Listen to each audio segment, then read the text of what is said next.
भाई लोगों, एपिसोड 3 की शुरुआत होती है लू से, जो साकोमोटो की शॉप पर लेट पहुंचती है, जिस पर शिन गुस्से से उस पर चिल्लाते हुए बोलता है कि तुम लेट हो।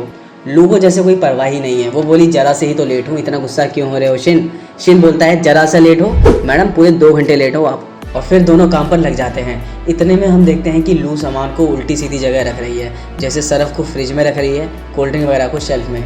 शिन ये देखकर पागल हो जाता है और बोलता है कि सामान ढंग से रखो, कुछ भी इधर उधर मत रखो, नहीं तो क्लाइंट को सामान खरीदने में दिक्कत आएगी। लू सब सामान इधर से उधर रख देती है और बोलती है थोड़ा बहुत तो चलता है यार, लेकिन भाई ये थोड़ा बहुत बिल्कुल नहीं होता है, ये बहुत बड़ा ब्लंडर होता है। इस लड़की को वाकई में ढंग से काम करने नहीं आता यार। लेकिन पर्सनली मुझे ऐसा लग रहा है कि लू ये सब कुछ जानबूझकर कर रही है, क्योंकि उसको ऐसा लगता है कि शिन सब कुछ संभाल लेगा।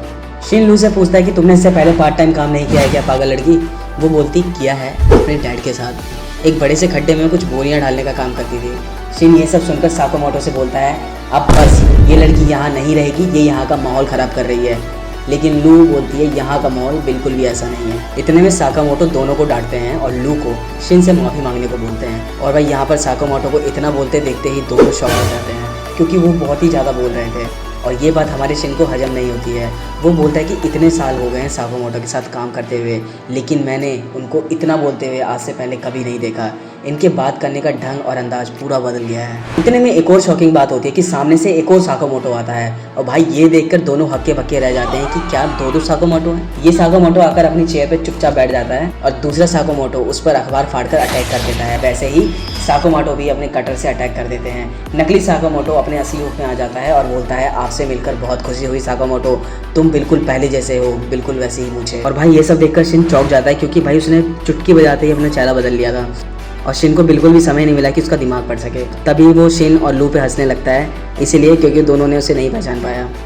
फिर उस बंदे ने अपना नाम नागोमो बताया। दोनों मिलकर उसे कूट देते हैं और सिर पर आलू जैसा कुछ फुला देते हैं। तभी नागोमो बोलता है सॉरी गाइस, मैं सिर्फ 18 साल का हूँ और सामने वाली शॉप पर काम करता हूँ, मैं साकोमोटो का एक बहुत अच्छा दोस्त भी हूँ। लेकिन लू बोलती है कि सामने तो कोई शॉप नहीं है। और फिर साकोमोटो बोलता है ये मेरा एक पुराना कलीग है जो मेरे साथ हिटमैन का काम करता था और इसकी उम्र सिर्फ 27 साल है। भाई ये दोनों उसको झूठ बोलने पर फिर से कूटने लगते हैं और उसके सिर पर एक और सिंचन वाला अंडा उगा देते हैं। फिर नागोमो साकोमोटो को बताता है कि साकोमोटो पर 1 मिलियन येन का इनाम रखा गया है। ये सुनकर शिन और लू को लगता है कि नागोमो फिर से झूठ बोल रहा है। तभी एक पिज़्ज़ा डिलीवरी वाला अंदर पिज़्ज़ा देने आता है, पर वो एक्चुअल में एक असैसिन होता है जो नागोमो को पकड़ लेता है। उसकी गर्दन पर पिज़्ज़ा कटर लगाकर नागोमो को जान से मारने की धमकी देता है और साथ ही साथ साकोमोटो से बोलता है कि तुम्हें सरेंडर करना होगा साकोमोटो। पर इससे पहले कि वो कुछ कर पाता, नागोमो उससे बचकर उसी का गला दबाने लगता है। ये सब देखकर साकोमोटो कहता है कि इसे छोड़ दो, पर जैसे ही नागोमो उसे छोड़ता है वो बंदा बेहोश हो जाता है। इतना कहकर वो पिज़्ज़ा डिलीवरी बॉय को उठाता है और वहाँ से गायब हो जाता है। लेकिन शिन अभी भी नागोमो पे भरोसा नहीं कर पाता है।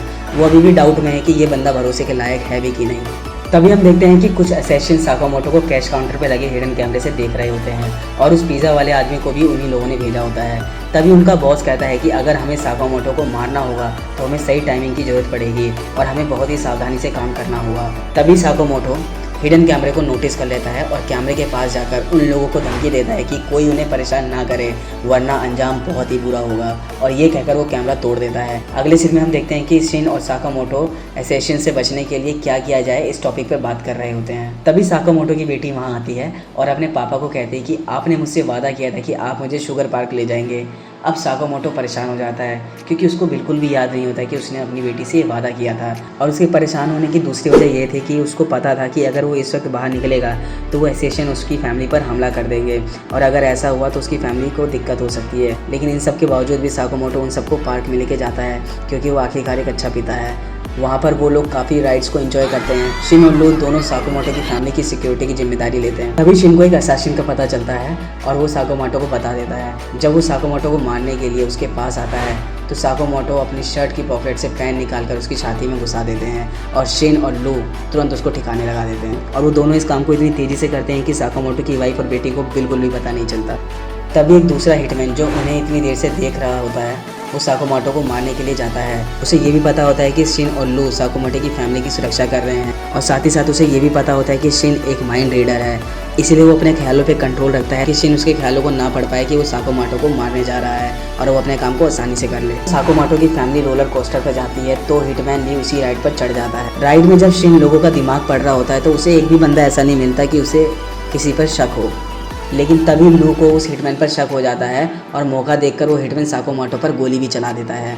लेकिन साकामोटो अपने बुलेट प्रूफ चश्मे से उस गोली को रिफ्लेक्ट कर देते हैं और ये सब देखकर वो हिटमैन समझ जाता है कि साकामोटो को इतनी आसानी से नहीं मारा जा सकता। तभी शिन अपनी गन से सीट का लॉक तोड़ देता है और लूप पर जब रोलर कोस्टर अपसाइड डाउन होता है तब शिन वहाँ से कूद जाता है। तब शिन का एक बेहतरीन शॉट दिखाया जाता है यार, हवा में उछलते हुए। मज़ा आ जाता है भाई इस सीन को देख के। और फिर रोलर कोस्टर के वापस आने पर उस हिटमैन की सीट का भी लॉक तोड़ देता है, उसे बाहर निकाल लेता है और बोलता है तू चल मेरे साथ अब। फिर दोनों सीधे ट्रैक पर गिरते हैं जहां दोनों में फाइट शुरू हो जाती है। पर तभी पीछे से रोलर कोस्टर आ जाता है और जब शिन उससे बचने के लिए कूदता है तभी वो हिटमैन जहर वाले चक्कू फेंकता है, तो उसमें से एक शिन को लग भी जाता है। शिन को दिखाई देना बंद हो जाता है और अब उसकी हालत भी ख़राब होने लग जाती है। तभी वो हिटमैन बोलता है कि अब तुम जल्दी मरने वाले हो क्योंकि ये जहर वाले चक्कू थे। लेकिन इस हिटमैन को भाई ये बिल्कुल नहीं पता कि शिन को जहर से भी लड़ने की ट्रेनिंग मिली हुई है। तभी वो रोलर कोस्टर वापस आ जाता है पर शिन इस बार एक छोटी कूद मारता है और सीट लॉक का सहारा लेकर जंप लगाता है और फिर दोनों में घमासान फाइट शुरू हो जाती है। फिर शिन उस हिटमैन को लेकर एक टेंट में कूद जाता है जहां एक कॉस्प्ले की फाइट चल रही होती है और फिर शिन वहां पर रखा बनी कॉस्ट्यूम पहन लेता है और ये सब देखकर वो हिटमैन शॉक हो जाता है क्योंकि उसने जिस जहर का यूज़ किया था भाई उसका असर इतनी जल्दी ख़त्म नहीं होता है। और वो इस बारे में सोचता है और परेशान हो जाता है कि आखिरकार इस बंदे पर उस जहर का असर क्यों नहीं हो रहा है। लेकिन इस बेवकूफ़ को ये नहीं पता कि शिन को जहर से भी लड़ने की ट्रेनिंग मिली हुई है और ये कॉस्प्ले फाइट एक एंटरटेनमेंट फाइट होती है जो वहाँ पर बैठे सभी ऑडियंस देख रही होती है। उसी ऑडियंस में साकामोटो की वाइफ और उसकी बेटी भी होती है।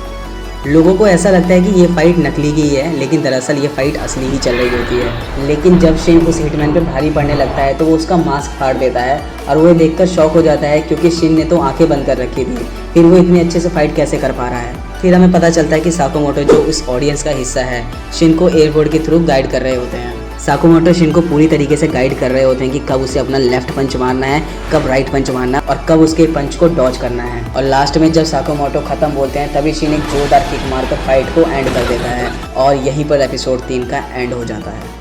और अब मुझे बताओ भाई लोगों, आपको ये एपिसोड कैसा लगा? अगर आपको एपिसोड अच्छा लगा तो चैनल को सब्सक्राइब कीजिए, वीडियो को लाइक कीजिए और साथ ही साथ अपना प्यार कमेंट में बरसाते रहिए और जितना ज़्यादा हो शेयर कीजिए और मुझे बताते रहिए कि आगे मैं किस तरह की वीडियोस बनाऊं जो आपको पसंद आए। तब तक के लिए बाय और मिलते हैं नेक्स्ट वीडियो में।